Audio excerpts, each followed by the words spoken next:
एक एक साल में कितना इंटरेस्ट जलना चाहिए? 10,000 रुपए का ना।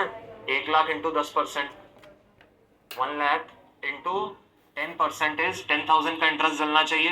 देखो कितना इंटरेस्ट जला है। इंटरेस्ट में क्रेडिट हुआ है 2500, डेबिट हुआ है 5,000। डेबिट माने एक्सपेंस, डेबिट हुआ है 5,000 और फिर डेबिट हुआ है 2,500। बोलो क्या एक साल में 10,000 रुपए का ही एक्सपेंस चला? Yes, this is how we do accounting. हम अक्रूवल का एंट्री हर साल डालते हैं, हम अक्रूवल का एंट्री हर साल डालते हैं ईयर एंड पे। जितने भी महीने हैं अभी तक वो ड्यू नहीं है, बट स्टिल हम डालकर जाते हैं क्योंकि हम उस साल के पीएनएल में डायरेक्ट एक्सपेंस लेना है, क्योंकि वो टाइम पीरियड उसी साल का पार्ट था, ये वाला जो टाइम पीरियड था। लेकिन क्या करते हैं, जब हम नेक्स्ट ईयर में जाते हैं, अब जैसे ये जो एंट्री अपन ने 31 मार्च 25 को पास किया है, 1 अप्रैल 25 को ये वाला एंट्री रिवर्स कर देंगे। ये जो 2500 वाला एंट्री है ना, ये वाला एंट्री, ये 2500 वाला एंट्री 1 अप्रैल को रिवर्स कर देंगे, तो ऑटोमेटिकली अकाउंट सेटल हो जाते हैं। जैसे यहाँ पर 24 में दिखाया, ये एंट्री किया था, यहाँ पे रिवर्स कर दिया है, कहा वीडियो नहीं है, रिवर्स कर दो, तो ऑटोमेटिकली फिर जब ड्यू होगा तो 6 महीने का एक्सपेंस रिकॉर्ड करके तो वो ऑटोमेटिकली सेट हो जाता है। आया समझ में? ये बेटा ये देखो तुम्हारे लिए है। ड्यू नॉट ड्यू में क्या अंतर होता है, इंटरेस्ट अप्रूवल का क्या एंट्री डलता है, ये तुम्हारे लिए ही सारा लिख कर बताया है। रिवाइज कीजिएगा एक बार अपने घर पे, आपको बेनिफिट होगा। इनकम रिसीव्ड इन एडवांस, जब हमारे पास कई बार प्रीपेड फीस आ जाती है, पहले आ गया इनकम, अभी तो सर्विसेज देना है। अनपेड डिविडेंड, मैंने डिविडेंड डिक्लेयर कर दिया, अभी तक पे नहीं किया, डिविडेंड टेबल है। और ये वाला पढ़ो, application money received for allotment of securities and due for refund. ये क्या भी आया? कितने बच्चों को याद है ये वाला point?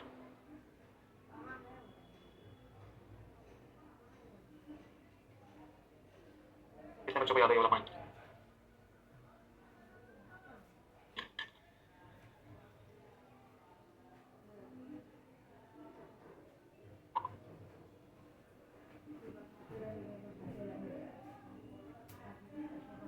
Share application money pending refund, ये वही लिखा हुआ है। Application money receive for allotment of securities and due for refund and interest accrued. जो एप्लीकेशन मनी आ जाती है, एक तो अपन ने अलॉटमेंट देना था वो ऊपर आ गया, जिसको अलॉटमेंट नहीं देना था रिफंड देना था वो अदर करंट लायबिलिटीज में लिखा है।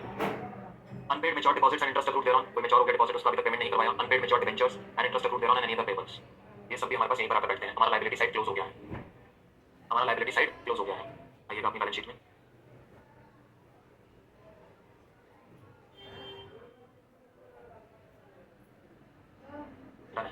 एसेट साइड पर चलते हैं बेटा, एसेट साइड पर चलते हैं बेटा। अब देखिए एक एक करके आपको इन सब चीजों के बारे में बताएंगे, PP, intangibles, capital work in progress, intangible asset under development, ये बाकी सारी चीजें हो गई, इनके बारे में एक एक करके पढ़ते हैं। प्रॉपर्टी प्लांट एंड इक्विपमेंट, ये होता है बेटा तुम्हारे टैंजिबल फिक्स्ड एसेट्स। अब फिक्स्ड एसेट्स नहीं बोलते, अब हम बोलते हैं पीपीई, ठीक है। इनको हम क्लासिफाई करते हैं इन फॉलोइंग हेडर्स में, land, building, plant, equipment, furniture, fixtures, vehicle, office equipment and others. इन सब में हम इनको क्लासिफाई करते हैं, इन सब हेडर्स में हम लोग इनको क्लासिफाई करते हैं, ठीक हो गई बात? जी हाँ। Assets under lease shall be separately specified under each of the asset. अगर आपने लीज पर कोई एसेट ले रखा है, ये फाइनेंस लीज वाली बात कर रहा है बेटा, अगेन फाइनेंस लीज पर एसेट टेकन अगर कोई है हमारे पास, इन सब चीजों का डिस्कशन, फाइनेंस लीज पर एसेट टेकन है, ये सब चीजों का डिस्कशन हम AS 19 में करते हैं बेटा।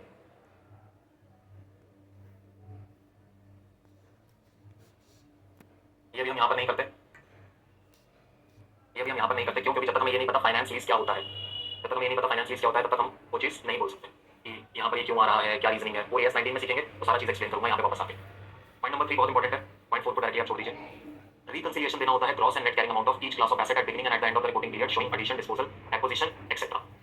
आपको एक रीको बताना होता है रिकंसिलिएशन किस चीज़ का, gross carrying amount and net carrying amount का। अब ध्यान से मेरी बात को सुनिएगा। एक एसेट का कॉस्ट ऑफ एक्विजिशन होता है, लाइक 1 लाख रुपए का मैंने एसेट खरीदा, उस पर हर साल डेप्रिसिएशन लगता है, यस सर। अभी तक सीए फाउंडेशन पर तुम्हें कहा जाता था कि तुम एसेट को नेट कॉस्ट पे भी कैरी कर सकते हो, कहते थे ना डेप्रिसिएशन को एसेट की कॉस्ट में से कम कर दो। अब तुमको प्रैक्टिकली बता रहा हूँ ऐसा नहीं होता, एसेट अपने ग्रॉस ब्लॉक पे ही रहता है, जो कॉस्ट होती है ना, कॉस्ट को बोला जाता है ग्रॉस ब्लॉक। अभी दिखाऊंगा रिलायंस की बैलेंस शीट। और जितना डेप्रिसिएशन होता है ना, वो bye way of provision for depreciation या अक्यूमुलेटेड डेप्रिसिएशन जो हम आपको पढ़ाते थे, उसके फॉर्मेट में उससे माइनस कर ही दिखाया जाता है और एसेट का फिर नेट ब्लॉक निकलता है, जिसको हम अपनी बैलेंस शीट में दिखाते हैं। ऐसा क्यों होता है बेटा? कंपनीज अपने एसेट रजिस्टर को कभी भी नेट ऑफ नहीं करती डेप्रिसिएशन में। वो ये बोलती हैं कि सर हम gross value of asset investment देखेंगे। उसका रीजन क्या है बेटा? कंपनी का वैल्यूएशन। अगर कंपनी अपने बुक्स में से एसेट्स को इस तरीके से हटाने लग गई ना, हर साल मान लो कि हर साल 10,000 रुपए का ये डेप्रिसिएशन आता रहा, तो कंपनी अपने एसेट कम करने लग गई, तो कंपनी का साथ साथ वैल्यूएशन भी कम होता जाएगा। ऐसा नहीं होता है, कंपनी अपने पास अपना ग्रॉस ब्लॉक मेंटेन रखती है। और जब कंपनी अपने इन्वेस्टमेंट्स के लिए जाती है ना, वहाँ कोट करती है कि आज तक का हमारा asset investment let's suppose 10,000 crore का है। उसमें हो सकता है कि आज की डेट में आपका नेट वैल्यू ऑफ एसेट यानी WDV ऐसा हो सकता है आज की डेट में 3,000 करोड़ ही हो, लेकिन जब कोट किया जाता है तो ऐसे बोला जाता है we have an asset register of 10,000 crore, which shows कि आपने आज तक अपने एसेट्स में 10,000 करोड़ लगाया है। तो याद रखना this is a strategic move कि हम डेप्रिसिएशन को अपने कभी भी एसेट की वैल्यू से कम नहीं करते, हम प्रोविजन फॉर डेप्रिसिएशन के थ्रू ही डेप्रिसिएशन प्रोसेस करते हैं। दिखाता हूं तुमको। सबसे पहले बैलेंस शीट देखो, हमने इक्विटी लायबिलिटी साइड फिनिश कर दिया, एसेट साइड देखते हैं। देखो क्या एसेट में PP, intangible, capital work in progress, intangible asset under development, investment, loans and advances, other non current asset, ये सारी चीजें हैं। हां, इनका शेप फॉर्मेट अलग है क्योंकि ये इंड एस का शेप फॉर्मेट है, बाकी बातें सब कुछ सेम। अब पीपी में देखते हैं, चलो आप ये जो वैल्यू कोटेड है रिलायंस के पीपी इसकी, ये देखिए पीपीई के लिए सबसे पहले देखिए क्या यहाँ पर आपको क्लासिफिकेशन दिख रहा है, land, building, plant, machinery, furniture, fixture, vehicle, ships, aircraft, ये सब दिख रहा है। Yes sir. क्या यहाँ आपको ग्रॉस ब्लॉक दिख रहा है? Yes sir. क्या यहाँ पर आपको डेप्रिसिएशन अमोर्टाइजेशन का जो अक्यूमुलेटेड पोर्शन है वो दिख रहा है? Yes sir. क्या उसमें से माइनस होकर नेट ब्लॉक बचा हुआ निकल रहा है? क्या एक रिकंसिलिएशन बनाया जा रहा है ग्रॉस ब्लॉक में कि ओपनिंग वैल्यू मेरे ग्रॉस ब्लॉक का ये था, ड्यूरिंग द ईयर मैंने इतना और खरीदा, क्लोजिंग वैल्यू ये है, क्योंकि लैंड है, लैंड पे कोई डेप्रिसिएशन नहीं होती तो वही उसका नेट ब्लॉक बन गया। बिल्डिंग, ओपनिंग बिल्डिंग का वैल्यू इतना था, इतना वैल्यू हमने और खरीदा, ये डिस्पोज ऑफ कर दिया, तो अभी ग्रॉस ब्लॉक ऑफ बिल्डिंग जितना मेरा बिल्डिंग में इन्वेस्टेड है पैसा वो ये है। ओपनिंग अक्यूमुलेटेड डेप्रिसिएशन बिल्डिंग पे इतना था, ड्यूरिंग द ईयर बिल्डिंग पे इतना डेप्रिसिएशन लगाया, जो बिल्डिंग बेच दी उसके ऊपर इतना डेप्रिसिएशन था जो खत्म हो गया, तो मेरे पास मेरा क्लोजिंग वैल्यू ये रहा, ये रहा। इन सबको एडजस्ट करते हुए तो ओपनिंग प्लस जो ड्यूरिंग द ईयर लगाया वो माइनस जो हमने डिस्पोजल कर दिया है वो, तो मेरा क्लोजिंग वैल्यू निकल आया। अब ये वाला वैल्यू जो ये 32,000 है माइनस ये डेप्रिसिएशन 10,000 का, मुझे मेरा नेट ब्लॉक दे रहा है 22,000 का। रीड करना आया रिको, पूरा मूवमेंट दिखाया हुआ है तुम लोगों को। हमारे पास इतना ग्रॉस ब्लॉक में था, इतने का खरीदा हुआ था बिल्डिंग, इतने का और खरीदा, तो इतने का ग्रॉस ब्लॉक बन गया। डेप्रिसिएशन में इतना ओपनिंग डेप्रिसिएशन था, ड्यूरिंग द ईयर डेप्रिसिएशन लगाया, इतना मेरा डेप्रिसिएशन था, अक्यूमुलेटेड डेप्रिसिएशन बन गया। अब दोनों को माइनस कर दिया, नेट ब्लॉक आ गया। ये रिको आपको ही बनाना पड़ेगा अपने एग्जाम में, सीए एग्जाम में, समझे? इसलिए दिखा रहा हूँ ताकि तुमने प्रैक्टिकली एक बार देखा हो कैसा दिखता है। इंटेंजिबल एसेट्स के लिए भी बनता है, मुझे ये नहीं देखो पता सॉफ्टवेयर वगैरह के पास है, उस पर भी अमोर्टाइजेशन लगता है और ये अमोर्टाइजेशन लगा हुआ है, अक्यूमुलेटेड और ये नेट ब्लॉक निकाला हुआ है। ये रहा कैपिटल वर्क इन प्रोग्रेस और इंटेंजिबल एसेट अंडर डेवलपमेंट, जो भी इनका वैल्यूज है अभी ये तैयार हो रहे हैं, अभी ये सब चीजें तैयार हो रही हैं। मजा आ रहा है बेटा? इंटेंजिबल में भी सेम बातें लिखी हैं। Classification would be as follows: goodwill, brand, computer, masters, mining rights, copyrights, patent, recipes, formula, licence, franchise, other, और एक रिकंसिलिएशन अपन को देना है between gross and net carrying amount of each class of asset at beginning end of the reporting period. जो भी उसमें addition, deletion, disposal जो भी हो रहा है सब आपने बताना है, समझे? और थर्ड पॉइंट छोड़ दो। उसके बाद आएगा non current investments. Non current investments में अब जो तुम्हारी इन्वेस्टमेंट्स है, इन्वेस्टमेंट प्रॉपर्टी, ये क्या होता है अभी एक बार पेंडिंग छोड़ दीजिए, ये हम आपको केएस 13 में पढ़ाएंगे, वहां पर इसके बारे में नॉलेज पूरा डिटेल में लिखा हुआ है। इन्वेस्टमेंट प्रॉपर्टी जब एस पढ़ाऊंगा ना वापस लेके आऊंगा शेड्यूल 3 में, मैं आपको पहले कहा आपका पूरा कोर्स एक वेब की तरह कनेक्टेड है। अब जैसे जैसे आगे बढ़ते जाएंगे आपको पीछे वाली नॉलेज भी चाहिए और आगे भी आपको नॉलेज गेन करना है। बाकी इन्वेस्टमेंट देखिए, in equity share, preference share, government securities, debenture, bond, mutual fund, partnership, other non current investments. Under each classification, details shall be given of name of body corporates, including indicating separately whether such body corporates are subsidiaries, associates, joint venture या controlled special purpose entities। आपको अलग से बताना पड़ेगा जिनमें आपने investment किया वो सब्सिडरी है, एसोसिएट है, जॉइंट वेंचर है, क्या है वो। ठीक हो गई जी बात? ठीक हो गई जी बात? जी हाँ सर, जी हाँ सर। मेरे जितना मार लाता हूँ इसके अंदर एक बहुत इंपॉर्टेंट बात आती है, फॉलोइंग शैल बी डिस्क्लोज्ड, ये आपको देखने को मिलेगा। Aggregate amount of quoted investments and market value. Quoted क्या होते हैं? लिस्टेड शेयर्स या securities. And aggregate amount of unquoted investments माने अनलिस्टेड शेयर्स या सिक्योरिटीज, ये होता है। Aggregate provision for diminution in the value of investment, ये प्रोविजन फॉर डिमिनिशन क्या होता है? अगर there is a fall in the value of investment तो उसके लिए प्रोविजन बनाते हैं, provision for fall in the value of investment, as 13 में अगेन हम सीखेंगे और उसको हम इन्वेस्टमेंट्स की वैल्यू में से लेस कर देते हैं। आइए इन्वेस्टमेंट्स दिखाता हूं आपको रिलायंस के, ये देखिए बेटा, investments non current in preference shares of joint venture companies, in debentures, in preference shares of other companies, in government securities. ये उसने सारा बोला था ना, सारा ऐसे header banana, government security, investment in equity shares, preference shares. इसमें भी अगर आप देखेंगे तो उसने अनकोटेड और कोटेड का क्लासिफिकेशन दिया होगा, अनकोटेड और कोटेड का क्लासिफिकेशन दिया होगा। जैसे investment in equity shares of associate companies, जैसे ये कोटेड इन्वेस्टमेंट है, मतलब ये लिस्टेड कंपनीज हैं। रिलायंस इंफ्रास्ट्रक्चर लिमिटेड, इसमें इन्वेस्टमेंट किया हुआ है उन्होंने, रिलायंस इंफ्रास्ट्रक्चर एक लिस्टेड कंपनी है। Equity shares of joint ventures coated, ये आलोक इंडस्ट्रीज लिमिटेड अगेन एक लिस्टेड कंपनी है, अब ये कोटेड बोल रहा है। अनकोटेड में कौन सा? इक्विटी शेयर्स ऑफ एसोसिएट, ये सारी कंपनियों में इन्होंने इन्वेस्टमेंट कितना कितना किया है? Gujarat chemical port, Indian vaccine corporation और Jamnagar utilities and power private limited, इन सब में इन्होंने कितना कितना इन्वेस्टमेंट किया हुआ है, समझ रहे हो? यहाँ पे रिलायंस क्या बता रहा है? उनका सब्सिडरी में देखो कितना इन्वेस्टमेंट है, this is the list of their subsidiary companies, 350 से ज्यादा सब्सिडरी कंपनीज है रिलायंस के पास, समझे? जी हाँ sir, preference shares of subsidiary company, unquoted, quoted investment.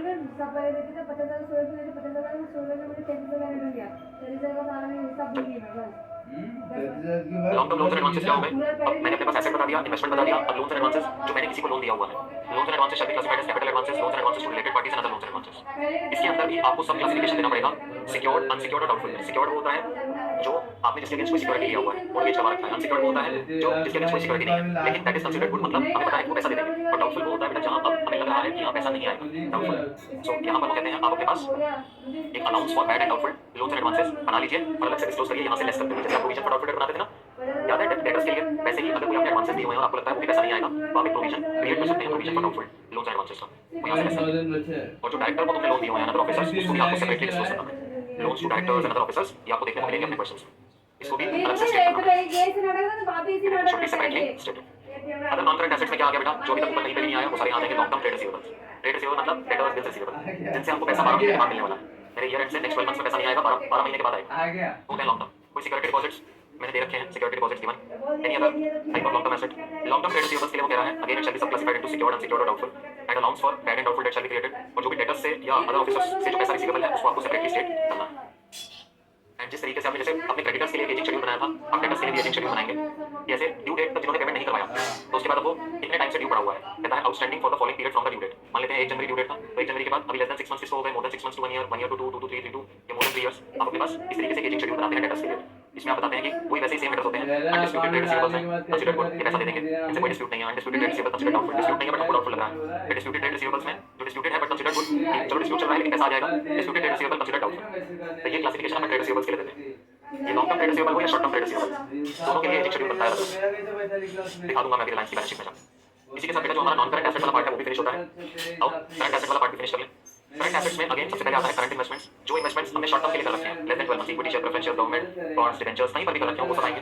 इसमें हमें अलग से बताना होता है कि मेरे पास मेरा सब्सिडियरी एसोसिएट जॉइंट वेंचर्स इन सब में क्या इन्वेस्टमेंट है और हमारे पास दोबारा से वही आ जाता है following shall be disclosed what is the basis of valuation of individual investment cost है या कॉस्ट से नीचे वैल्यू दिया हुआ है कोटेड इन्वेस्टमेंट लिस्टेड शेयर्स में कितना इन्वेस्टेड है अनलिस्टेड शेयर्स में कितना इन्वेस्टेड है और अगर मैंने कोई प्रोविजन बनाया हुआ है फॉर डिविडेंड मतलब fall in the value of investment के लिए अगर मैंने कोई प्रोविजन बनाया है तो उसका वैल्यू भी आ जाएगा इन्वेंटरीज को आपको अलग से क्लासिफाई करना रहता है like raw material work in progress finish goods stock and trade ये सब आपका इन्वेंटरी का एक पार्ट है stores spares used tools etcetera ये सब आपको अलग से शो करना रहता है गुड्स इन ट्रांजिट आपके पास गुड्स आ रहे थे इन ट्रांजिट है उसको आपको सेपरेटली डिस्क्लोज करना होता है डिस्क्लोज अंडर एलिमेंट सेपरेट होता है रॉ मटेरियल का गुड्स इन ट्रांजिट है work in progress finish goods का इसका गुड्स इन ट्रांजिट ये नहीं बोला डेढ़ लिख लेगा नहीं मैंने ये बोला ही नहीं वैल्यूएशन मैं यहीं पे बोलूंगा इन्वेंटरी को कॉस्ट या एनआरवी कॉस्ट और एनआरवी वो बताना ये जो भी लोअर होगा उसी पे वैल्यू करोगे ना देखो ट्रेड रिसीवेबल जो ऊपर बढ़ाया था ना एज इट इज यहां पे आ रहा है नीचे ये करंट एसेट वाला ट्रेड रिसीवेबल है तो कहता है ट्रेड रिसीवेबल का outstanding following the ageing schedule shall be given वो ये सेम बात है कि ड्यू डेट के बाद से कितने ट्रेड रिसीवेबल्स ने अभी तक पेमेंट नहीं करवाया उसमें से दो तो पहले अनडिस्प्यूटेड वाले हैं दो डिस्प्यूटेड वाले हैं अनडिस्प्यूटेड में भी जो गुड हैं और जो डाउटफुल हैं अभी पेपर में तुमने नहीं बनाना पेपर में नहीं बनाना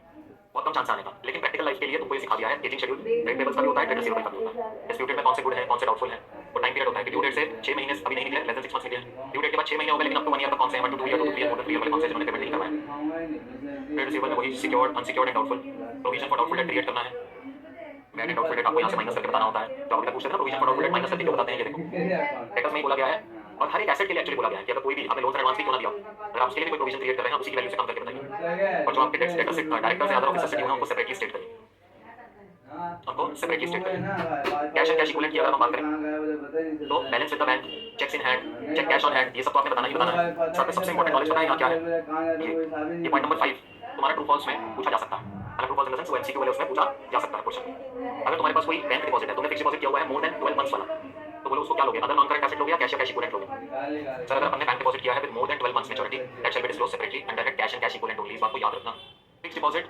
मेड फॉर 5 इयर्स अब बच्चा कहेगा ये नॉन करंट एसेट है सर जिसने शेड्यूल नहीं पढ़ा ना या जो अभी भी बैठ कर क्लास में सो रहा है वो ये बोलेगा जब मैं उससे पूछूंगा बेटा FD made for more then 5 years बोलो क्या है non current asset current asset होगा नॉन करंट नहीं समझ आ जाएगा ये नहीं पढ़ के आया क्या होता है वो कैश और कैश इक्विवेलेंट होता है शेड्यूल 3 ने स्पेसिफिकली गाइडलाइन दिया हुआ है फिक्स्ड डिपॉजिट कोई भी हो वो कहता है फिक्स्ड डिपॉजिट कभी भी तोड़ा जा सकता है याद रखना बैंक में कोई फिक्स्ड डिपॉजिट करवाया हो ना कोई इमरजेंसी होगा तुम जाकर पैसा निकाल सकते हो पेनल्टी लगे अलग बात है पैसा निकाल सकते हो समझे बात को वो तुम्हारा कैश और कैश इक्विवेलेंट है इसके बाद अलग से डिस्क्लोज करना ये दो तीन बातें एडिशनली को बता रहा है कि अगर कोई ईयर मार्क बैलेंस है विद द बैंक यानी जो तुमने सेग्रीगेट किया हुआ है अलग से रखा हुआ है लाइक ऑन डिविडेंड जिसको तुमने ईयर मार्क किया हुआ है मतलब ये पैसा का तुम्हें डिविडेंड काटूंगा बैंक में पैसा पड़ा है इसका तुम्हें डिविडेंड काटने का ये डिविडेंड का पैसा मैंने बैंक में रखा है वो अलग से स्टेट करना अगर तुमने बैलेंस कुछ बैंक के पास रखवाया एज अ सिक्योरिटी या मार्जिन मनी राइट बैंक ने तुम्हारे भी आपके किसी को गारंटी दिया बैंक कहता है तुम सर अकाउंट में 10 लाख रुपए अपने पास मिनिमम रखना ब्लॉक रखना बैंक ने उठा के तुम्हारे अकाउंट में 10 लाख रुपए ब्लॉक कर दिए तुम 10 लाख को नहीं निकाल पाओगे वो जो बैलेंस बैंक है that is being given as a security होता है ऐसा जब बिजनेसेस बैंक को कहते हैं गारंटी दो हमारे यहाँ पे तो बैंक उनके अकाउंट में उतना पैसा ब्लॉक कर लेता है अगेन सम बोरिंग और गारंटी उसको रहता है मार्जिन मनी या सिक्योरिटी वो बताना है या कोई रिपैट्रिएशन रिस्ट्रिक्शंस है आपका मान लीजिए बैंक अकाउंट इजराइल में है इजराइल के ऊपर भी कोई रिस्ट्रिक्शन लग गया तो वहां पर अकाउंट आपका फॉरेन अकाउंट जो पैसा उधर था वहां पे रिस्ट्रिक्शंस आ गए कि पैसा बाहर नहीं भेज सकते तो वो हमें बताना पड़ेगा कितना पैसा हमारा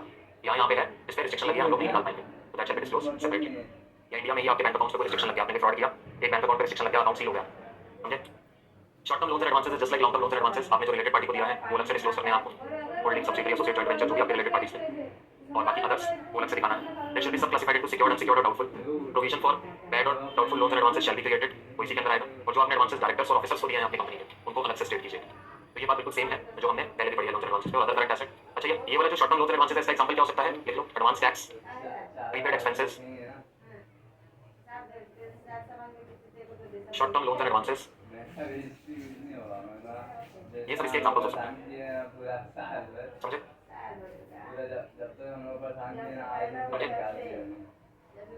शॉर्ट टर्म लोन्स दिए हुए हैं ना मैंने किसी को loan given short term loans and advances to पे लिमिटेड ऐसा लिखो चलो मतलब और अच्छे से अच्छा लगेगा। अदर करंट एसेट कौन से होते हैं जो किसी भी हेडर में नहीं आए वो अदर करंट एसेट्स हैं, जो किसी भी हेडर में नहीं आए वो यहाँ डाल देना अदर करंट एसेट्स का नीचे करंट है यहाँ लिख देना। कंटिंजेंट लायबिलिटी वाला क्वेश्चन बहुत इंपॉर्टेंट है, ब्रेक के बाद आप लोगों को एक्सप्लेन करेंगे। ब्रेक पर जाने से पहले एक बार आपको रिलायंस का जो हमारा हमने नॉन करंट इन्वेस्टमेंट्स देख लिया था, अब देखो तुमको मैंने कहा था ये इन्वेंटरी दिखा देते हैं, ये देखो inventory raw material work in progress finish goods ये सब देखो अलग से डिस्क्लोज कर रखा है। इन्वेस्टमेंट्स में देखो ये करंट इन्वेस्टमेंट्स हैं, इसके अंदर भी जो कोटेड है या अनकोटेड है वो बताया जा रहा है। और इन्वेस्टमेंट किसमें है, collaterals, borrowing, debentures, bond, government security, mutual funds, इस चीज का कौन सा नेचर ऑफ इन्वेस्टमेंट है, कोटेड है अनकोटेड है, ये सब अपन को बताना पड़ता है। समझे बात को? जी हाँ सर। ये देखो ट्रेड रिसीवेबल के लिए तुमको कहा था, ये ट्रेड रिसीवेबल आ गया अनसिक्योर्ड एंड कंसीडर्ड गुड।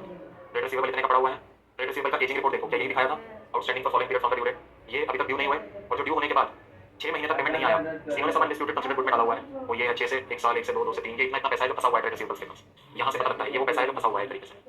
इस पे ऑडिटर आकर प्रोविजन क्रिएट करवाता है, प्रोविजन फॉर डाउटफुल डेट्स, ये आएगा नहीं आएगा प्रूफ करो। समझे? जी हाँ सर जी। इसके बाद ये देखो कैश और कैश इक्विवेलेंट दिखाता हूँ, cash in hand, balance with bank. अब देखो बैलेंस विद बैंक का नोट पढ़ना तुमको बहुत अच्छा क्लैरिटी मिलेगा, जो मैं आपको प्रैक्टिकल नॉलेज दे रहा था ना। कहता है it includes unclaimed dividend of 172 crore and fixed deposit of 15,000 crore with maturity of more than 12 months, जिनका मैच्योरिटी 12 महीने से ज्यादा का है। अब जो बच्चा ये बोलता था ना कि सर 12 महीने से ज्यादा वाला फिक्स डिपॉजिट तो नॉन करंट होता है, वो यहाँ पर आकर रिलायंस की बैलेंस शीट में आके सीख सकता है कि 12 महीने से ज्यादा वाला जो फिक्स डिपॉजिट है वो कैश और कैश इक्विवेलेंट का ही पार्ट होता है। बात समझ में आ गई? और प्रिंसिपल अमाउंट ऑफ दीस, ये देखो जो बात मैंने तुमको बताया, principal amount of these fixed deposits can be withdrawn और an equivalent amount can be availed against such deposits by the company at any time without any prior notice और penalty. कह रहे हैं फिक्स्ड डिपॉजिट का पैसा हम कभी भी निकाल सकते हैं या इन फिक्स्ड डिपॉजिट के अगेंस्ट कभी भी इतना इक्विवेलेंट पैसा रेज कर सकते हैं बैंक से विदाउट एनी पेनल्टी। ये हमारे लिए हमारा कैश एंड कैश इक्विवेलेंट ठीक है। लोन्स करंट नेचर के देखो, लोन्स टू रिलेटेड पार्टी अलग से दिखाया, लोन टू रिलेटेड पार्टी अलग से दिखाया। जी हाँ सर जी। बाकी अदर फाइनेंशियल एसेट्स हैं, ये टैक्स वगैरह वाली अभी आप में बात आएगी नहीं। ये अदर करंट एसेट की तरह दिखा रहा है, जैसे like balance with customs central excise GST, इनके पास कुछ इन्होंने बैलेंसेस पे करवा रखे होंगे, शायद पेड अंडर डिस्प्यूट वाले होंगे, अभी डिस्प्यूट में है, मैंने पेमेंट करा दिया है इन लोगों को, इन डिपार्टमेंट्स को, तो वो पैसा है। बाकी अदर पैसा include prepaid expenses, claims receivable, ये सब चीजें। तो एक तरीके से अभी हमने जो अभी पहले first half of hour class में हमने अभी तक समझा है वो बैलेंस शीट समझा है पूरा। कंटिजेंट लायबिलिटी वाला पॉइंट रह गया है, कमिटमेंट वाला पार्ट देख के बाद समझा दूंगा और कोशिश करेंगे क्वेश्चन भी करें आज। ठीक हो गई बात? जी हाँ सर जी। तो आइए अपने 10-15 मिनट के ब्रेक के बाद मिलते हैं फिर। ठीक हो गई बात? जी हाँ सर जी, आ जाइए। आने दे आज, आने दे ना, क्या करेंगे? मैं बोलने वाला जमीन बेच, तू पेड़ बेच, जो बेचना वो बेच, पैसा दे। घर में ना रहते दिमाग खराब करेंगे, मंदिर को सवारी से मत जाना तो तेरे को रोकने वाला क्या, जा काम पे। तू जाने आते तू चले गया वेलकम बैक। अजी बेटा, सोने के लिए चालू कर दिया ना।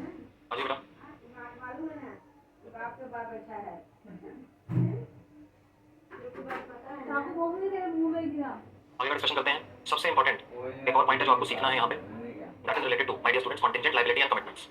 सर कंटिजेंट लायबिलिटी क्या होता है ये अपन बहुत ज्यादा डिटेल में पढ़ते हैं AS 29 में जाकर, यहाँ लिख लीजिएगा AS 29 यहाँ से कनेक्टेड है। ये मैं इसलिए लिख पा रहा हूँ बेटा क्योंकि आज तो आपने AS 29 नहीं पढ़ा हुआ, लेकिन by the end of this course आपने AS 29 पढ़ लिया होगा। जब आप रिवीजन करने बैठोगे you would have this linkages written in your books, so you would be in such a good situation कि आपको यहाँ पे कंटिजेंट लायबिलिटी है इसका डिटेल रिवाइज करना होगा। AS 29 में जाओ, वहाँ मिलेगा। इसका AS 19 में है, उसका वहाँ मिलेगा। AS 20, 22 जहाँ पर जो डिटेल है उधर रखा होगा, तो आपके लिए चीजें बहुत सिंपल हो जाएंगी उस टाइम। तो कंटिजेंट लायबिलिटी एंड कमिटमेंट्स क्या चीज होती है? दो क्वेश्चन है बेटा, कंटिजेंट लायबिलिटी और कमिटमेंट। कंटिजेंट लायबिलिटी वो लायबिलिटीज होती हैं जिनको अभी as a liability company acknowledge नहीं करती। कंपनी या तो कहती है ये एक पॉसिबल ऑब्लिगेशन, मतलब हमारा पेमेंट का लायबिलिटी बनेगा, ये श्योर नहीं है। तो या तो कंपनी कहती है पॉसिबल ऑब्लिगेशन है, मोस्ट लाइकली कंपनी को नहीं देना पड़ेगा, या फिर कंपनी कहती है अगर ये मेरी प्रेजेंट ऑब्लिगेशन भी है तो मैं अमाउंट एस्टिमेट नहीं कर सकता, या फिर रिसोर्स आउटफ्लो रिक्वायर्ड नहीं होगा। दोनों में से कोई एक सिचुएशन फिर वो बोल देता है या तो मुझे पता नहीं कितना देना पड़ेगा और शायद ऐसा हो सकता है देना भी ना पड़े कोई भी पैसा इसके बदले, तो उसको कंटिजेंट लायबिलिटी बोलता है। मतलब कोई ऐसा ऑब्लिगेशन जिसको एज अ लायबिलिटी एक्नॉलेज नहीं करता। लायबिलिटी क्या होता है? जिसको आपको पक्का श्योर देना ही पड़ेगा। समझ में आया? कंटिजेंट लायबिलिटी बाकी अपन डिटेल में पढ़ेंगे AS 29। तो कंटिजेंट लायबिलिटी को कहता है, इसको आगे फर्दर क्लासिफाई करिए इन दीस हेड्स। कहता है claims against the company not acknowledged as debt. जैसे कोई अगर ए पापा मम्मी समझेंगे तू भी समझ सकते ना। अब कंपनी क्या बोल रही है भाई, अभी वो लीगल सूट आया है, कंपनी कहती है मेरे प्रोडक्ट में कोई कमी नहीं है। जैसे कस्टमर ने कहा मुझे लेस का पैकेट खाकर बुखार हो गया, अब कंपनी बोलती है और कस्टमर ने उठा के केस कर दी। कंपनी कहती है हमारे लेस में कोई इशू था ही नहीं, कस्टमर ने कुछ और कंज्यूम किया होगा जिस वजह से कस्टमर की तबीयत खराब हो गई, तो अभी उन्होंने लीगल क्लेम फाइल किया। तो कंपनी क्या करती है, ठीक है भाई तुमने लीगल क्लेम फाइल किया है, कंपनी उसका कंटिजेंट लायबिलिटी दिखा देगी मैक्सिमम अपनी किताबों में, वो भी तब जब कंपनी को वो कंटिजेंट लायबिलिटी दिखाने लायक भी बनेगा। ये भी एक केस होता है AS 29 बोलता है अगर probability of outflow is remote, तो AS 29 ने बोला है कंपनी तुम उसको कंटिजेंट लायबिलिटी मत दिखाना। तो वहां पे जाएंगे तो बताऊंगा। तो यहाँ पे क्या है, लीगल सूट आया, कंपनी कहती है जी मेरे लिए अभी मैं इसको एक्नॉलेज नहीं करती है डेट, तो कंपनी इसको कहां लिख देती है? नोट्स टू बैलेंस शीट में कहती है claims against the company not acknowledged as debt, यहाँ पर नॉट एक्नॉलेज्ड एज डेट यहाँ पर लिख देगी legal suit filed against the company. कोई अगर गारंटी दिया है कंपनी ने क्या दिया है? कोई गारंटी दिया है किसी और की, लाइक आयुष ने गारंटी दे दिया पुनीत लिमिटेड के लिए। अब भाई पुनीत पैसे दे देगा अगर तो ठीक, अगर पुनीत ने पैसे नहीं दिए तो किसको देना पड़ेगा? आयुष को। तो इन दिस सिनेरियो हम लोग क्या करते हैं, हम अपने पास गारंटी के नाम से एक कंटिजेंट लायबिलिटी ऑलरेडी दिखाते रहते हैं कि व्हाट इफ पुनीत जो है वो इंसॉल्वेंट हो गया, वो पेमेंट नहीं कर पाया तो हमें देना पड़ेगा। And other money for which companies contingently liable, इसके आगे एक एग्जांपल लिखिए, उसने हो रहा बिल्स डिस्काउंटेड विद दैट तो काम भी ज्यादा पे बैठा है any other money for which companies contingently liable. अब जैसे मैं बिल डिस्काउंट करा दिया बैंक के साथ, ठीक है, मान लेते हैं मेरे जिस कस्टमर ने पेमेंट कराना था बैंक को वो गया ही नहीं, तो क्या करेगा बैंक? मेरे अकाउंट से काट लेगा पैसे। तो अब मैं डिस्काउंट तो कराया हूं, लेकिन still am I contingently liable for that money? अगर उसको कस्टमर से नहीं मिला तो बैंक मुझसे रिकवर करेगा। यस, सो वो भी एक तरीके से कंटिजेंट लायबिलिटी होता है। तो तीन क्वेश्चंस में उन्होंने कहा, पहला claims that are not acknowledged as date, दूसरा गारंटी, एंड तीसरा any money against which company is contingently liable. समझ में आता है? इसको उन्होंने कहा तीन हेड्स में आप अपनी कंटिजेंट लायबिलिटी पर बैठ जाइए। कमिटमेंट क्या होती है? कमिटमेंट क्या होती है? वो डायलॉग तुमने सुना है, एक बार जो मैंने कमिटमेंट कर दी उसके बाद तो मैंने खुद की भी नहीं सुनी। कमिटमेंट क्या है? वादा। कंपनी ने अगर कहीं पर कोई चीज का वादा कर दिया है, जैसे कंपनी ने, अब मान लेते हैं आई विजन ने रिलायंस के साथ एक एग्रीमेंट कर लिया और रिलायंस को एग्रीमेंट में ये लिख दिया कि हम आपसे 100 करोड़ का मशीनरी परचेज करेंगे over period of next 2 years. क्या मैंने कमिटमेंट कर दी? Is that my commitment? Yes, it's written on legal document. I made a commitment to give 100 crore in the 100 crore worth of orders to Reliance in the next 2 years. Now अब मैंने भी खरीदा नहीं है ना, मेरे पास मशीन आया है जो मेरे को उसका पेमेंट करना है, लेकिन मैंने उसको लेट्स सपोज ऑर्डर दे दिया है, रिलायंस ने बनाना चालू कर दिया। समझो, मैंने रिलायंस को ऑर्डर दे दिया, अभी मशीन आया नहीं, जब तक मशीन आया नहीं तब तक मैं एंट्री क्या करूं मशीन तो रिलायंस में कर ही नहीं सकता। लेकिन मैंने अगर ऑर्डर दे दिया है तो रिलायंस ने बनाना चालू कर दिया उस मशीन को। अब मुझे पता है मैंने ऑर्डर दिया है, मुझे उसको लेना ही लेना पड़ेगा, वरना बहुत हाई पेनल्टी पे करनी पड़ेगी। समझ रहे हो बात? तो अब ये डिस्क्लोजर मैं कहीं ना कहीं तो डालूंगा। जब तक रिलायंस डिलीवर नहीं कर देता मशीन तब तक मेरा लायबिलिटी जनरेट नहीं होता। तो अब मैं क्या करूंगा? मैं कहूंगा मैंने कमिटमेंट किया हुआ है एक ऑर्डर देकर 100 करोड़ जिसको रिलायंस प्रिपेयर कर रहा है, which is yet to be executed. Estimated amount of contract remaining to be executed on capital हाँ अकाउंट्स। बुराई कर रहा तो मारने पे क्यों आ रही है? मारने पे क्यों आ रही है? On capital accounts and they are not provided उल्टा पल्टा क्यों नहीं बोलेगा? क्यों नहीं बोलेगा? Uncalled liability on shares and other investments and क्यों नहीं बोलेगा? मैंने किसी कंपनी के शेयर्स खरीदे, अभी वो शेयर्स क्या थे? नॉमिनल वैल्यू था 10 रुपए का, लेकिन उन्होंने मुझसे अभी तक कितना कॉल किया हुआ था? 5 रुपए। तो कंपनी कभी भी चाहे तो मुझसे 5 रुपए और मंगा सकती है, क्या मैं मना कर पाऊंगा? मसाले बने मेरे पास ऐसे जो सारी इन्वेस्टमेंट है बने इन शेयर्स ऑफ पुनीत लिमिटेड। अब पुनीत जिस दिन चाहेगा, बोलो बेटा, क्या मुझसे वो पैसे वो मांग सकता है? पैसे मांग के 5 रुपए भी दे दो, पढ़ने लिखने क्या में मैं क्या मना आ कर सकता रही हूं? है? नहीं कर सकता। वो यही कह रहा है, तू अनकॉल्ड पढ़ेगी लायबिलिटी ऑन मेरे शेयर्स एंड अदर बदले? इन्वेस्टमेंट्स दैट आर पार्टी पे तू पढ़ेगी मेरे बदले? अदर कमिटमेंट्स इसके अलावा एनी अदर कमिटमेंट। ये आपके लिए बनता है कंटिजेंट लायबिलिटी एंड कमिटमेंट। इसको हम नोट्स टू बैलेंस शीट में डिस्क्लोज करते हैं। क्यों करते हैं पता है? ताकि हमारे यूजर्स के पास इंफॉर्मेशन हो कि ये कुछ ऐसी लायबिलिटीज हैं जो भी हम कोई पास नहीं कर रहे हैं, कंटिजेंट लायबिलिटी, और ये कुछ ऐसे कमिटमेंट्स हैं जो मैं दे चुका हूं, लेकिन अभी इसके बुक्स में कोई लायबिलिटी नहीं रिकॉर्डेड है, बट हां फ्यूचर में आएगी। तो मेरे यूजर्स को पता होना चाहिए। समझे बात? समझे बात? रिलायंस के लिए दिखाऊं कंटिजेंट लायबिलिटी?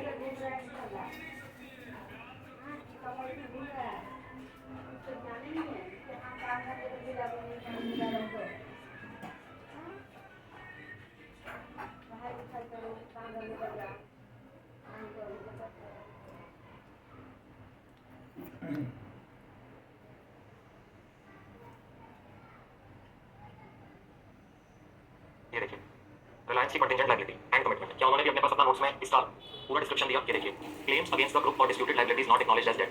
वो कह रहे हैं ये क्लेम आए हुए हैं but we are not acknowledging it as date, guarantees given. Commitments में देखिए उन्होंने अपने पास बताया estimated amount of contract remaining to be executed on capital account not provided for. As it is बातें जो मैं आपको किताब में पढ़ा रहा हूं बेटा, एक एक अक्षर प्रैक्टिकल वर्ल्ड में यूज होगा। ये ना सोचना ये थ्योरेटिकल है, ये सोचने की गलती ना करना।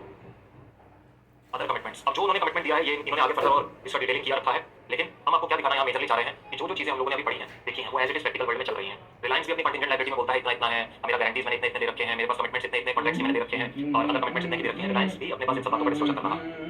समझ में आती है बात? जी हाँ सर जी। एक आखिरी पॉइंट रह जाता है डिविडेंड से रिलेटेड। डिविडेंड के लिए कहता है जो भी प्रपोज्ड डिविडेंड होता है, the amount of proposed dividend distributed to be distributed to equity of preference shareholder for the period and the related amount per share shall be disclosed separately. Areas of which cumulative dividend on preference shares shall also be disclosed separately. Proposed dividend को separately दिखाया जाता है इन notes to accounts। इसका full fledged treatment मैं आप लोगों को जब ये एडजस्टमेंट आएगा ना तब समझाऊंगा। अभी एक बार मैं इसको पेंडिंग छोड़ रहा हूँ, क्योंकि जब मैं क्वेश्चन कराऊंगा तभी आपको समझ में आएगा प्रपोज्ड डिविडेंड का रियली में क्या अकाउंटिंग ट्रीटमेंट होता है। डिक्लेयर्ड डिविडेंड का क्या होता है, प्रपोज्ड डिविडेंड का क्या होता है, दोनों चीजें क्वेश्चन में समझ में आएंगे। अभी आप छोड़ क्या बोल रही है? कर बहुत डिटेल में बैलेंस शीट समझा दी है, क्वेश्चन करवा दीजिए। बहुत मन कर रहा है या इतना नॉलेज गेन कर लिया है, इसको कहीं अप्लाई करेगा। आओ फिर अपने मॉड्यूल में पेज नंबर 11.41 पर आ जाइए। पढ़ना नहीं है इसको, ये क्या कर रही है? पढ़ना नहीं है इसको, पढ़ना नहीं है क्या? ऐसे रिकॉर्डिंग कर रही है। इतने दिन लेक्चर को तो लेना चाहिए ना अपना। और बेटा इलस्ट्रेशन 5 साथ में यूज करते हैं। यार, बढ़िया इलस्ट्रेशन है, ये अब कर रहा है। स्टार्टर के लिए बहुत बढ़िया illustration. Good. From the following particulars furnished by Pioneer Limited, prepare the balance sheet as at 31st March, as required by Schedule 3 of the Companies Act. Give notes at the foot of the balance sheet as may be found necessary. Notes दीजिएगा as found necessary, और आपको balance sheet बनाकर देनी है। Trial balance आपके पास given है। Equity share capital कितना है? कॉल्स इन एरियर्स 4 मंथ करिए। कॉल्स इन एरियर्स क्या होता है? कॉल्स अनपेड, मैं देखिए लैंड क्या एंड रहा है भाई? Furniture, general reserve, loan from state finance corporation, inventory में finish goods raw material, provision for tax paid receivable, advances. बेटा एडवांसेस अब तुम्हारे यहाँ पे आ रहे हैं डेबिट साइड। अब तुम इनको शॉर्ट टर्म एडवांसेस भी मान सकते हो, लॉन्ग टर्म एडवांसेस भी मान सकते हो। जस्ट तुम्हें अपना असम्पशन लिखना है। assumption to be stated in exam लिख लीजिए यहाँ पे। assumption to be stated in exam dividend payable आ रहा है, पीएनएल आ रहा है, फिर दिन कैश निकल कैश बैंक, लोन अनसिक्योर्ड। अब देखो लोन अनसिक्योर्ड है, 8 महीने के अगेन बाद यहाँ पर फिर भी जाके assumption बकरा स्टेट बकरा करते हैं कि हम लोग करेंगे। अपने पास assumption to be stated, अगर कोई इन्फॉर्मेशन आगे नहीं दे क्या रहा लगा तो मैं के assumption रखी को है, short term बंद करना है short term इसको। और घूमते additional रहेंगे important उसका for certain पूरा। हाँ, expenses। पढ़ने का तो पढ़ना और लेकिन additional information is also provided। Additional information क्या है? 2000 equity shares were issued for consideration other than cash। 2000 equity shares were issued for consideration other than cash। मैंने आपको लास्ट चैप्टर एलिमिनेशन में भी बताया था, जो भी equity shares other than cash के लिए इशू होते हैं, उन इक्विटी शेयर्स को मेरे प्यारे प्यारे बच्चों हम अलग से डिस्क्लोज करते हैं। ये वही है। तो अब नेक्स्ट टेक्निक क्या रहती है, देखो मैंने आपको फाउंडेशन से सिखाया है, जितना एडिशनल इन्फॉर्मेशन हो सभी पर एक एक बिंदु लगाते जाओ। बिंदु का मतलब क्या होता है? डॉट। बिंदु लगाओ मेरे बंधु। इस बिंदु से तुमको क्या पता लगेगा जब तुम क्वेश्चन करोगे कि यहाँ भाई कुछ एडजस्टमेंट है, तो एक बार एडिशनल इन्फॉर्मेशन देखिए, कुछ ना कुछ एडजस्टमेंट है यहाँ पे। Trade receivables of 52,000 are due for more than 6 months. वो एजिंग रिपोर्ट याद आती है, 6 महीने से ज्यादा वाले ट्रेड रिसीवेबल्स 6 महीने से ज्यादा ड्यू दिया था ना। है, due for more than 6 months, मतलब ड्यू डेट निकल चुका है और उसके बाद भी उनका अभी 6 महीने पीरियड ओवर हो गया है, उससे ज्यादा वो उन्होंने पैसा ही नहीं दिया, तो ट्रेड रिसीवेबल्स पे जाके बिंदु लगाओ, इनको भी अलग से डिस्क्लोज करना पड़ेगा। हेलो कॉस्ट ऑफ एसेट आपको गिवन है, कॉस्ट ऑफ एसेट का मतलब क्या होता है? Hello gross block. Gross block आपको गिवन है, आपके पास जो आपकी ट्रायल बैलेंस में इंफॉर्मेशन आ रही है वो देखिए, बिल्डिंग है 4 लाख का कॉस्ट और ट्रायल बैलेंस में आ रहा है 350 का, यानी कि गर्ल्स ने तो क्या डिडक्टेड है इसमें से? हां डेप्रिसिएशन। चलिए नो प्रॉब्लम, यहाँ डेप्रिसिएशन का लाइन आइटम आ रहा है नहीं आ रहा, ठीक है। आगे बोलता है balance of 1 lakh, balance of 150 in the, एक सेकंड बिंदु नहीं लगाया, बिल्डिंग प्लांट मशीनरी फर्नीचर पे, बिल्डिंग प्लांट मशीनरी फर्नीचर। आगे loan from state finance corporation के लिए कुछ बोल रहा है, यहाँ पे 1,50,000 का है, क्या कहता है? The balance of 150 in the loan account with state finance corporation is inclusive of 75% for interest accrued but not due। अब interest accrued but not due कहाँ जाता है, कोई बच्चा बता सकता है? सर ने इतना हार्डवर्क किया, बच्चों को याद भी है interest accrued but not due कहाँ जाता है?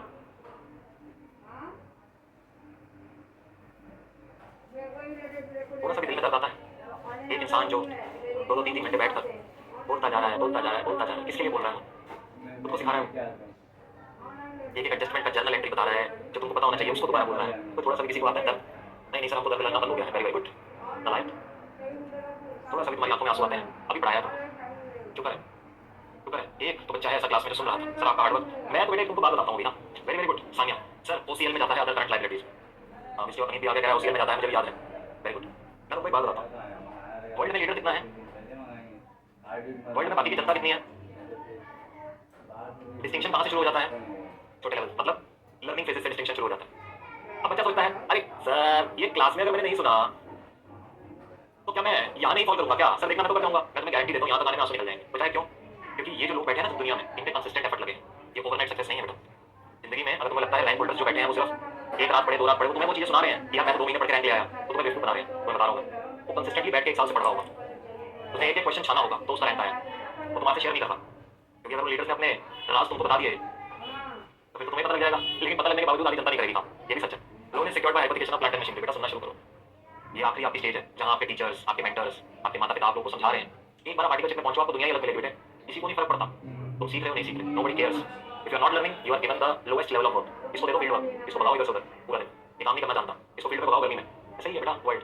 और जिसके पास अच्छी नॉलेज है इसको एसी वाला कमरा दे दो, वहां पे बिठाओ, इसको क्लाइंट फाइल्स तैयार करें और क्लाइंट के लिए प्रेजेंटेशन तैयार करें। इतना गंदा डिस्टिंक्शन है ना, तुमको बहुत बुरा लगेगा वो देख के, इसलिए मान जाओ बेटा। कुछ तो अपने लाइफ एक्सपीरियंसेस में देखा होगा हम लोगों ने, जो आपको बोलते हैं कि बेटा ध्यान दो इस टाइम पे, आप बहुत इंपॉर्टेंट फेज में अपनी लाइफ में। Balance at bank include 2000 with perfect bank which is not a scheduled bank, इसका अलग से डिस्क्लोजर देंगे।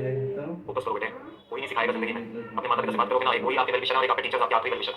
तुमको लगता है तुम्हारा प्रिंसिपल तुमको सिखाने बैठा आर्टिकल में, तो तुमको सबसे ज्यादा दौड़ाएगा, महीने के देगा 3000 रुपए, तो दुनिया जहां की दुनिया घुमा देगा तुमको अगर तुमने ढंग का काम नहीं किया।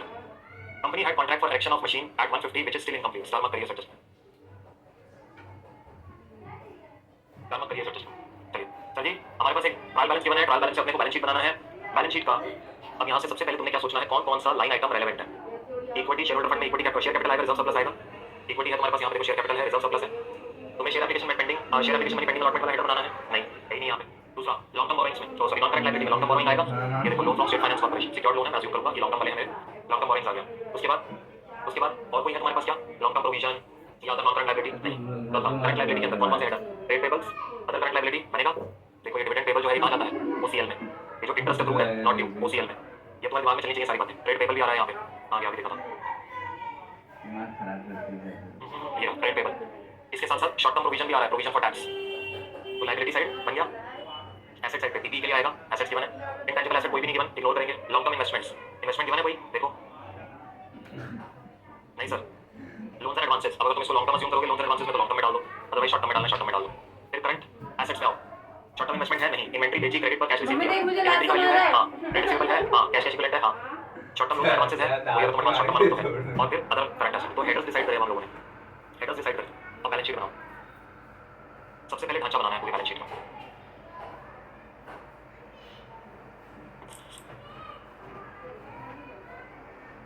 बहुत कंपनी का नाम,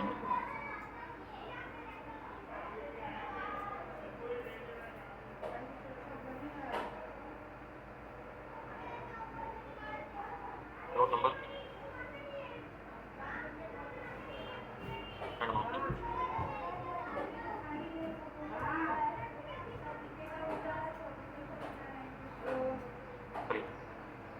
you have 1.5 minutes to prepare balance sheet का पूरा फॉर्मेट।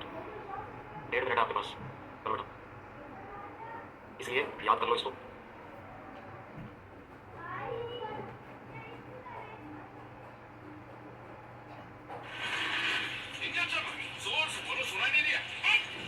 हाँ भैया बैठ गया। बेडरूम में मैं नहीं जाऊंगा।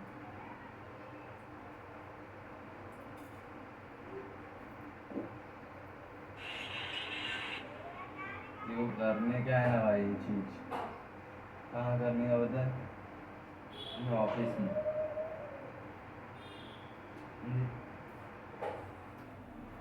ऑफिस में भी तो लेक्चर कर लिया।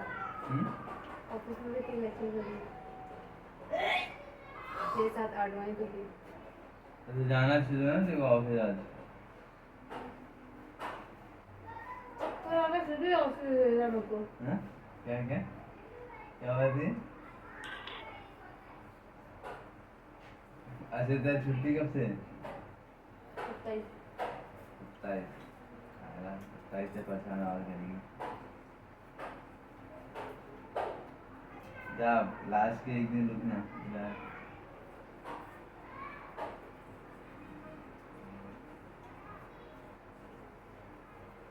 चलिए कितना कंप्लीट करिए। बात कर लिया है वो बस।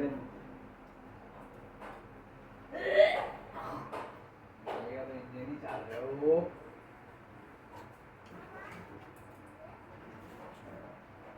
डन हो गया। The next task that you have in this question is you need to plan the notes. अब आप हर एक चीज के लिए नोट नहीं बना पाएंगे बेटा, एक मिनट का देखिएगा स्क्रीन की तरफ। आप हर चीज के लिए नोट नहीं बना पाएंगे, आपके पास इतना समय नहीं होगा आप हर एक लाइन आइटम पर नोट्स दें। जस्ट मेक श्योर दैट आप नोट्स उन सब चीजों का दें जिसके लिए आपको डिटेल्ड इन्फॉर्मेशन देना है। जैसे जैसे शेयर कैपिटल में आपको नोट देना ही देना है, रिजर्व सरप्लस में आपको नोट देना ही देना है। जिनमें भी आप ये समझ लीजिए एक से ज्यादा आपके पास जैसे कहते हैं ना आइटम्स अवेलेबल है, जैसे शेयर कैपिटल और रिजर्व तो जाना ही जाना है। मैं आगे लॉन्ग टर्म बोरोइंग की बात करता हूँ। जैसे अगर सिर्फ डिबेंचर्स देना है तो मैं सिर्फ डिबेंचर्स डाल दूंगा और उसमें कोई एडजस्टमेंट नहीं होनी चाहिए। सबसे बड़ी बात ये है, कोई अलग से डिस्क्लोजर नहीं होना चाहिए, वो सिक्योर्ड अनसिक्योर्ड वाली वो बातें नहीं होनी चाहिए। समझे इस बात? सिंपल नंबर गिवन है तो मैं उसके लिए नोट नहीं बनाऊंगा, सिंपल नंबर यहाँ डाल दूंगा। जैसे एक एग्जांपल आपको बताता हूँ, आपके पास ट्रेड पेबल्स है, जैसे ट्रेड पेबल्स है। अब इस ट्रेड पेबल में कुछ भी अलग से इन्फॉर्मेशन नहीं गिवन तो मैं सीधा यहाँ उसने ट्रेड पेबल बोला, मैं ट्रेड पेबल लिख दूँ। लेट्स सपोज उसने यहाँ क्रेडिटर और बिल्स पेबल दोनों दिया होगा, मैं नोट बना के नोट्स में ऐड करके यहाँ पे 2 लाख रुपए लाता हूँ। समझ आ रहा है क्या कह रहा हूँ? अब जैसे लॉन्ग टर्म बोरोइंग है, लॉन्ग टर्म बोरोइंग में उसने मुझे सिक्योर्ड वाला जो पार्ट है उसमें बता रखा है डिस्क्लोजर देने के लिए कि it is secured by hypothecation of some asset, तो मुझे वो बनाना है। अनसिक्योर्ड लोन्स भी है तो मुझे उसके लिए बनाना है नोट। अब शॉर्ट टर्म प्रोविजन है, अब यहाँ देखिए प्रोविजन को टैक्स है। अब यहाँ पे तो चलो स्पेस कम है तो हम यहाँ पर वरना क्या करते हैं, यहाँ पर डायरेक्टली ऐसे लिखते हैं टैक्स प्रोविजन है जी। अब यहाँ पे हम थोड़ा अपना टाइम सेव करते हैं। जैसे टैक्स प्रोविजन में अब कोई एडजस्टमेंट नहीं है, एक सिंगल प्रोविजन है तो मैंने यहाँ अपना टाइम सेव किया। अदर करंट लायबिलिटी में मेरे पास इंटरेस्ट अक्रूड वाली बात है, डिविडेंड पेबल एक से ज्यादा हो गए मुझे नोट बनाने पड़े। What I am teaching you here is how do you plan your notes. किसके लिए बनना चाहिए, किसके लिए नहीं बनना चाहिए। एक से ज्यादा लाइन आइटम है बनेगा, डिस्क्लोजर है बनेगा, एडजस्टमेंट है बनेगा, समझे। अब पीपीई है, एक से ज्यादा पीपीई है बनेगा, दिखाना है वैसे भी क्रॉस ब्लॉक और नेट ब्लॉक वाली बात। इन्वेंटरी, अब इन्वेंटरी में देखिए रॉ मटेरियल फिनिश गुड्स दोनों गिवन है बनेगा, ट्रेड रिसीवेबल पे एडजस्टमेंट गिवन है बनेगा, कैश एंड कैश इक्विवेलेंट में कैश और बैंक का बैलेंस अलग से गिवन है बनेगा। नोट्स का प्लानिंग आया, देखो स्टेप बाय स्टेप ही सीखोगे सब कुछ। शेयर कैपिटल, आइए अब स्टार्ट करते हैं।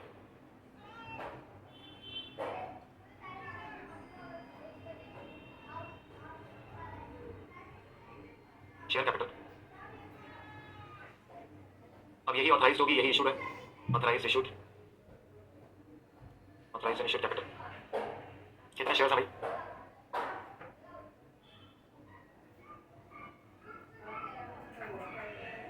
अब ये आ गया मेरा 10 लाख रुपीस का कैपिटल, इनर कॉलम में लिखूंगा।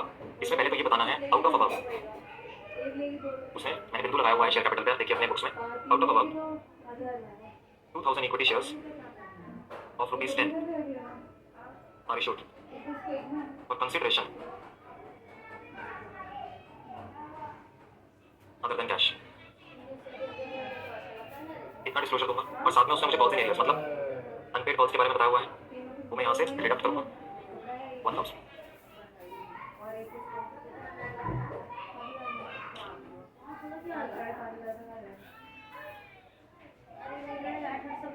चलिए बेटा, डन हो गया, डन हो गया।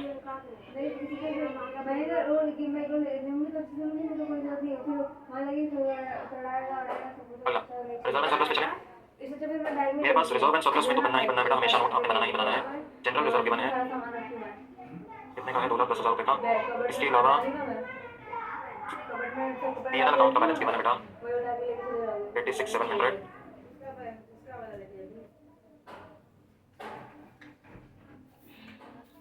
क्या कह रही हो माँ?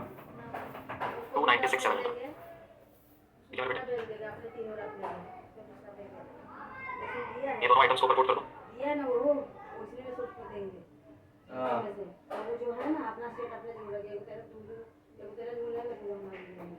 तीसरा आ रहा है लॉन्ग टर्म बोरोइंग्स। तो मेरे को दो हाँ हाँ बेटा कोई दिक्कत नहीं, बैग चलेगा, लगे इतना ना, कॉलम लिख के प्रेस करते हैं। दो हाँ बैग तो मुझे लगे चलेगा, इस महीना कॉलम में लिख के बाहर टोटल दे दें, बिल्कुल ठीक है, कोई दिक्कत थोड़ी ना है। अब अगले पे चलो long term borrowing. Long term borrowings में देखो तुम्हारे पास क्या क्या है।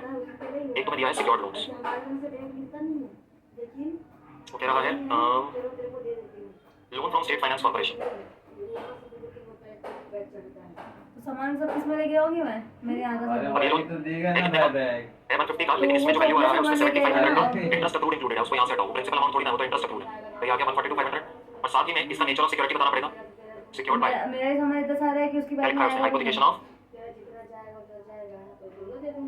प्लांट एंड मशीनरी, इसको कहते हैं डिस्क्लोजर। मैं क्या बोल रहा हूँ? समझे आप? ये जो बोल रहे या सिक्योर्ड लोन। अब मुझे एक हेडर बनाना पड़ेगा अनसिक्योर्ड लोन का, उसने मुझे लोन अनसिक्योर्ड वाले भी दिए हैं। इसका बैग कितना कर दिया? 1,21,000 अपना बैग ये मैंने assume किया long term। जो उतना बोलो सब इसमें रिकॉर्ड हो रहा है, बोलो सब सब बोलो।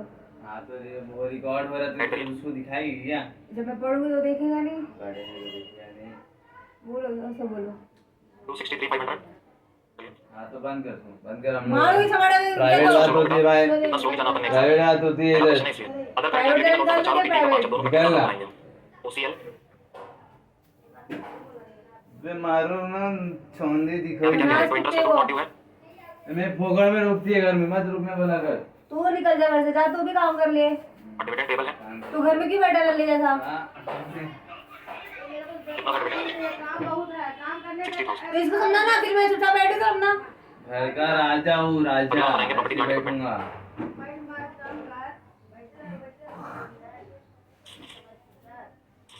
Property plant and equipment, asset, cost, depreciation, इसको लिख लो अक्यूमुलेटेड डेप्रिसिएशन। मैं करता हूँ। और ये तुम्हारा आ रहा है नेट ब्लॉक। एसेट्स में है land, building, plant machinery, furniture, 4 lakh था, 7 लाख है, 62,500 है। लैंड का तो नॉन डिप्रिशिएबल एसेट है, नेट ब्लॉक और वो सेम होगा। बिल्डिंग, प्लांट मशीनरी, फर्नीचर ये गिवन है 3.5, ये वन है 5,25 और 50। डेप्रिसिएशन कैसे निकालोगे एज अ बैलेंसिंग फिगर? 50,000 ये बैलेंसिंग फिगर कितना आ जाएगी एक तरीके से? 175, 175 का डेप होगा, 12,500 का डेप होगा। सो टोटल, क्योंकि अभी आपको सिर्फ और सिर्फ बैलेंस शीट का नंबर देखना है, ये कर दिया टोटल।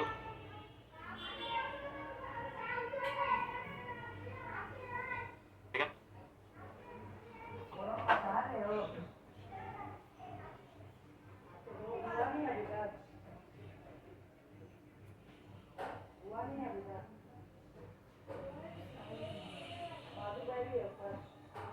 $11,25,000 एंड 67,500 ये दोनों नंबर पर कोट करते हैं। 67,500, 11,25। अब देखिए कौन कौन से और रह गए हमारे पास notes. Inventory, trade receivable, cash and cash equivalent.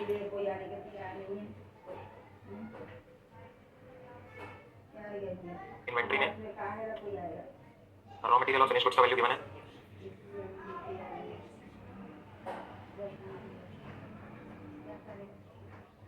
तो ये आया 250 और ट्रेड रिसीवेबल, इसमें अब उसने हमको एक चीज़ बता रखा है। ट्रेड रिसीवेबल का टोटल वैल्यू है 2 लाख, जिसमें से वो कहता है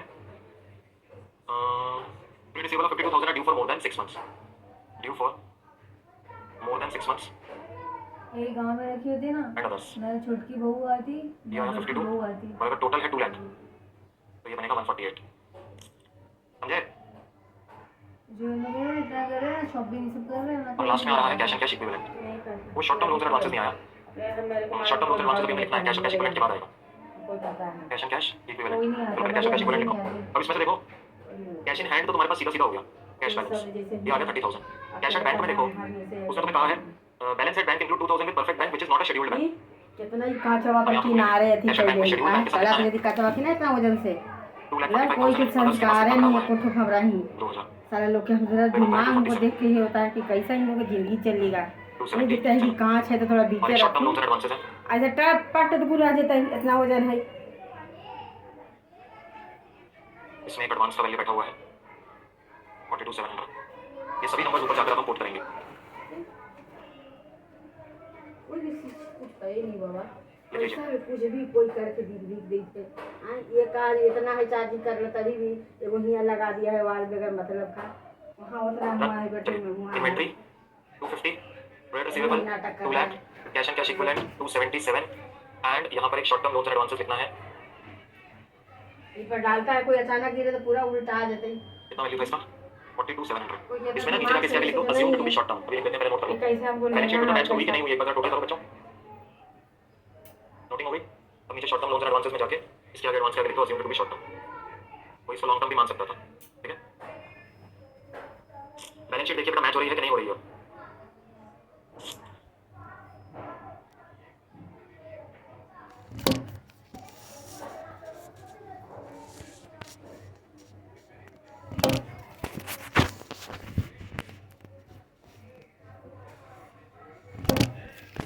बैलेंस शीट मैच हो गई है बच्चों में खुशी की लहर।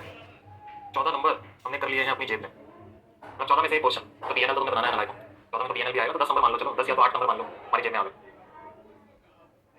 एक चीज रह गई है, क्वेश्चन हो गया एक चीज रह गई है, यहाँ पे आइए। ये डील कर दिया हो गया ये रह गया। ये क्या है? Contract for erection of machine act 150 which is still incomplete. मैं आपके सामने बोलता हूँ ये क्या है। कंपनी ने ये पाइनियर लिमिटेड ने क्या किया है, एक कॉन्ट्रैक्ट में एंटर किया हुआ है किसी सप्लायर के साथ अपनी मशीन को बनाने के लिए। वो मशीन का एक्सटेंशन करवा रहे हैं और इस कॉन्ट्रैक्ट में वो कॉन्ट्रैक्ट की वैल्यू का है 150 का। अभी वो काम कंप्लीट नहीं हुआ, कॉन्ट्रैक्ट एंटर हो चुका है, सामने वाली पार्टी भी काम कर रही है सप्लायर, और उसने वो इन्फॉर्मेशन आपको दिया है that there is a contract that Pioneer limited has entered for ₹150 जो अभी लायबिलिटी नहीं बना बट फ्यूचर में बनेगा। तो बोलो इसको कैसे दिखाऊं मैं, ये क्या है? अभी समझाया था। जब हम किसी कॉन्ट्रैक्ट्स की बात करते हैं तो करती नहीं ऊपर ये क्या है? दूसरा काम बढ़ा के रखती है दिमाग खराब करके रखी रहती है। ये सही से बांध के रखना चाहिए कि हवा लग जाएगा नक्को सुनो रे तुम बिल्कुल मत सुनो रे, नक्को सुनो रे तुम बिल्कुल मत सुनो रे, एक ही बच्चा है बस जो सर को सुनता है, सानिया सानिया बाकी सारे नालायक हैं। कोई बात नहीं, कोई बात बताया ना। टॉपर्स लीडर्स 0.01%, जनता 99.99%। क्लास में देख लो तुम। अभी बताया था कि अगर मैं कॉन्ट्रैक्ट में एंटर कर चुका हूँ, अभी वो मेरे पास आया नहीं है आइटम तो मैंने लायबिलिटी क्रिएट नहीं किया होगा पेमेंट का, लेकिन क्योंकि मैं कमिटमेंट दे चुका हूँ तो उसका मैं डिस्क्लोजर दूंगा। बटन नंबर 10 बनाएंगे यहाँ पे कमिटमेंट्स के नाम से, और रिलायंस की बैलेंस शीट में पढ़वाया भी था। ये मेरे प्रभु estimated amount of contract yet to be executed and not provided for. Contract for erection of machine.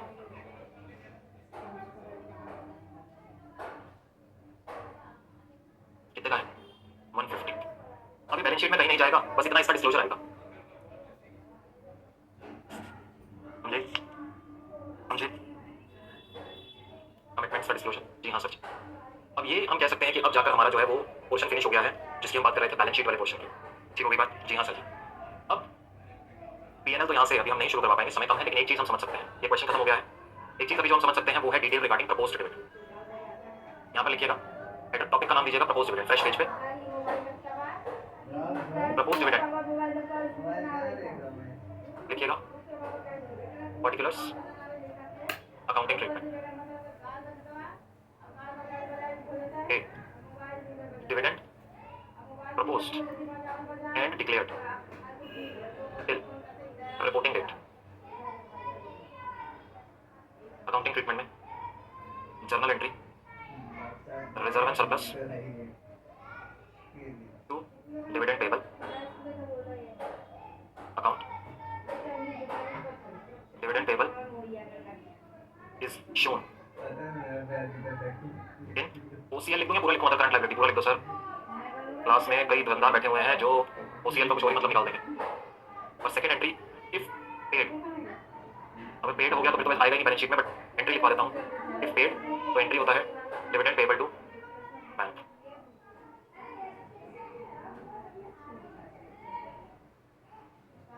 खत्म।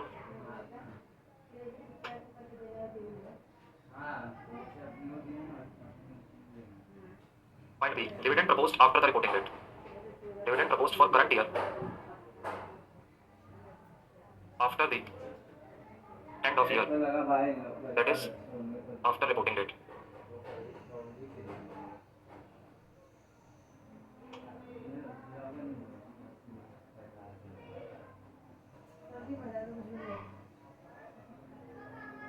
Dividend proposed for current year after the end of year, that is after the reporting date,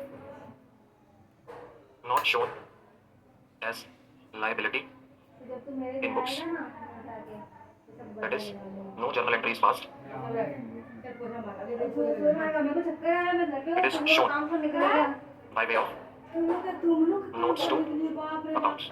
ये खान में हाथ रही, खा रही है, रह रही, सब कर रही है। मैं घर पे वो तब्बत दिख रही थी, ये नाटक लिख लीजिए, तो इसको एक्सप्लेन करते हैं। नाटक कर रही, नाटक तो तू करती है। ये पोषा भी मान लगी, सबकी नहीं चल चल। 10 दिन से चक्कर आ रहा है मेरे को, और अब आएगा क्योंकि तू ऐसा कर रही है। इसके लिए नहीं आया मेरे को। जी, हाँ, सर। मैं तो जब भी सुनो करेगा था उसके पहले से Proposed आता dividend था। adjustment क्या होता है? हाँ, पर देखो, तुम्हारे पास ये रहा पूरा फाइनेंशियल ईयर, नहीं चक्कर आता ही है। 1 अप्रैल 24 से लेकर 31 मार्च 25 तक, उल्टी आता है ये पूरा फाइनेंशियल ईयर। अगर कंपनी ने फाइनेंशियल ईयर के दौरान कभी भी डिविडेंड प्रपोज कर दिया फॉर करंट ईयर, हम सिर्फ डिविडेंड की बात कर रहे हैं, डिविडेंड फॉर पकड़ लेगी रास्ता। फाइनेंशियल ईयर 24-25, ठीक है। अगर कंपनी ने कोई डिविडेंड डिक्लेयर किया इस साल के लिए, तो वो एक तो पहली बात है, वो उनके लिए एक इंटरिम डिविडेंड की तरह होगा। इंटरिम डिविडेंड क्या चीज होती है बेटा? इंटरिम डिविडेंड वो डिविडेंड होता है जो दो एजेंट्स के बीच में डिक्लेयर होता है, ठीक है। मतलब ड्यूरिंग द ईयर उन्होंने डिविडेंड दे दिया। अब अगर ड्यूरिंग द ईयर वाला उन्होंने, मतलब before the end of the year अगर उन्होंने डिविडेंड प्रपोज कर दिया और डिक्लेयर कर दिया, डिविडेंड प्रपोज और डिक्लेयर अगर उन्होंने कर दिया, तो इन दैट सिनेरियो ये डिविडेंड प्रपोज या डिक्लेयर वो 31 मार्च में भी कर सकते हैं। मैं आपको ये भी बता दूं, 31 मार्च इंक्लूडेड कभी भी कर दिया तो कंपनी को एक लायबिलिटी क्रिएट करना पड़ता है अपने बुक्स में। वो कैसे क्रिएट करता है? Reserve account debit to dividend payable, जो ये वाला एंट्री हमने आपको बताया है, reserve account debit to dividend payable, वो कभी भी करते हैं till the reporting date, any time.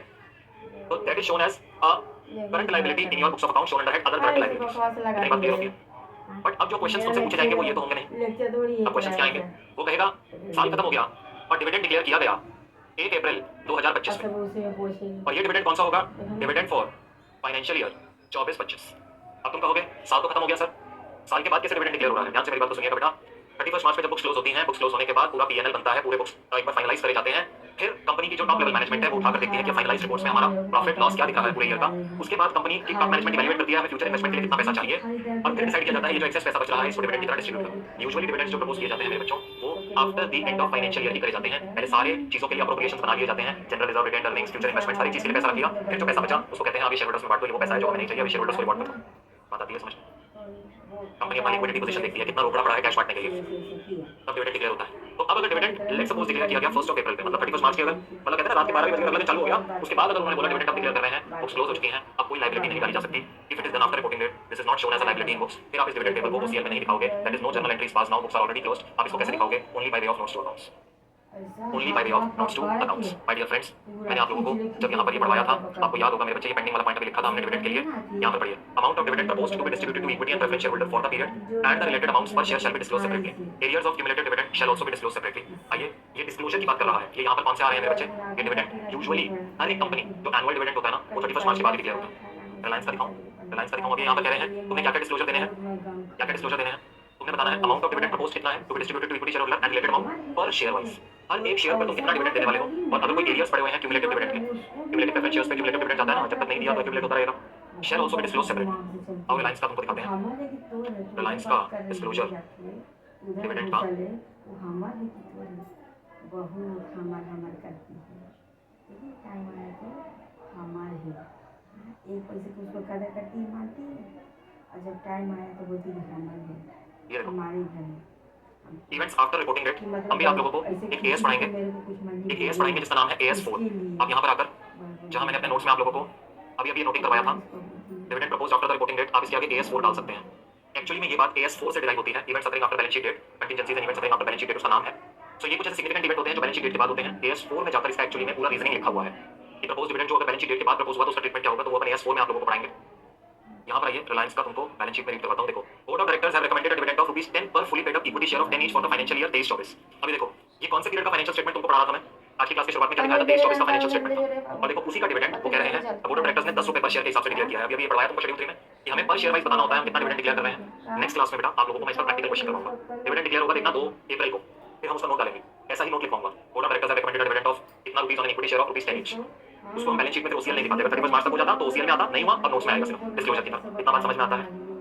इतना बात समझ में आता है? दोनों ट्रीटमेंट बड़े क्लियरली लिखवा दिए तुम लोगों को, ठीक है? बस क्वेश्चन में ये देख लेना 31 मार्च तक डिविडेंड आया तो ओसीएल में ले जाना, नहीं आया तो सिर्फ नोट्स टू अकाउंट्स में दिखा देना, काम खत्म। चलिए आज के लिए बस इतना ही। होमवर्क लिखिए मेरे बेटे, होमवर्क लिखिए। आगे आपके पास 2 दिन की छुट्टी है। जैसे कर दीजिए हम जैसे कर ससुरिया अब वैसी करके तो हम से कोई हम से कम सभी दोनों इसमें दोनों और उसी तरह भी बल्कि हम से कोई और उसी को प्रैक्टिकल क्वेश्चन